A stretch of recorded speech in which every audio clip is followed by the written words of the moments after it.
सामान्य रीते समाज में शिस्त जळवाई रहे ते माटे आगेवानो द्वारा नियमों बनावता होय छे।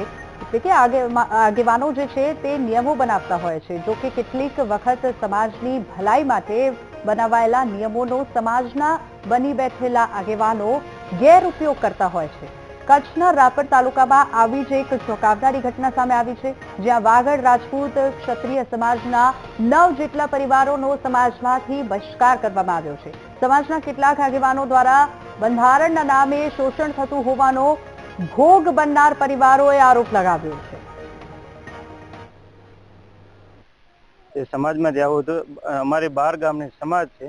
12 ગામ સમાજમાંથી અમારે 9 પરિવારને સમાજમાંથી બહાર મૂકવામાં આવેલ છે અને અમને ન્યાય મળે એના માટે અમે વિડીયો ક્લિપ દ્વારા અમે સમાજ પાસે ન્યાય માંગીએ છીએ કે અમને સમાજની અંદર પાછા લેવામાં આવે ને કોઈ બી કંઈ બી અમે સમાજમાં પડવાની રજૂઆત કરી તો સમાજના માણસો એવું કહેવા માંગે છે કે તમે સમાજની અંદર પૈસા ભરો અને સમાજમાં તમે પડો તો પૈસા ઓછામાં ઓછા 4 થી 5 લાખ રૂપિયાનો દંડ ફટકારે છે અમને।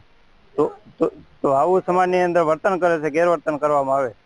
મારી દીકરીને જે આપણે સગાઈ કરી હતી એ એક છોકરે મારી દીકરીને ધમકી આપી મારી નાખવાની। ઘરનું માણસ હોઉં પછી એના કુટુંબમાં બબાભાઈ નોગાણીને મેં ફોન કર્યો કે હું કહી દઈશ। 12 મહિને મેં વાત જોઈ, એનો કોઈ જવાબ આવ્યો નહીં।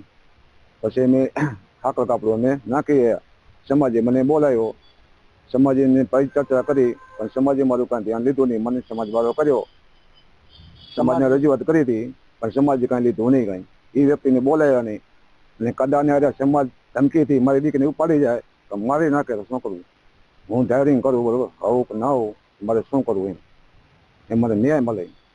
સમાજના એમના પ્રમુખ અને મંત્રી સાથે જે કારોબારી જે ટીમ છે એમની, એ લોકોએ એમના જે છોકરીઓને જ્યાં લગ્ન કરવામાં આવતા હોય એ સામે પક્ષકાર કદાચ કોઈ છોકરો કે પુરુષ જેનાથી લગ્ન થયા હોય એ વ્યક્તિ કોઈ પણ ગુનામાં કોઈ પણ ખરાબ પ્રવૃત્તિમાં આવી જાય છતાં પણ એ દીકરીને એના જોડે સમાજના કહેવા પ્રમાણે એના જોડે ઘર વસાવવું જ પડે એવું એ લોકોનું એમના કહેવા પ્રમાણે ભોગ બનનારના સગા સંબંધીઓના કહેવા પ્રમાણે એવો નિયમ બનાવેલો છે કે સમાજ કે એટલે તમને ઘર વસાવવું જ પડે। એ વ્યક્તિ ગમે તેમ કરતો હોય છતાં ઘર વસાવવું પડે। એવા પરિવારના સભ્યોને શ્રી વાગડ ક્ષત્રિય રાજપૂત સમાજના પ્રમુખ શ્રી દેવાભાઈ કરશનભાઈ ડુડિયા અને મંત્રી ભરતભાઈ દાનાભાઈ પરમારે જેમણે બહિષ્કૃત કરેલ છે એમની સામે કાયદાકીય રીતે જે પણ ન્યાય મળવા માટે કલેક્ટરશ્રીને રજૂઆત કરીશું અને એમનું સંબંધિત પોલીસ સ્ટેશન ગાંગોદર પોલીસ સ્ટેશનમાં પણ આની સામે સખત પગલાં ભરવા માટેની આગળની કાર્યવાહી કાયદેસરની લેવા માટે હું એમના ભેગો વકીલ તરીકે સાથે રહી રહ્યો છું।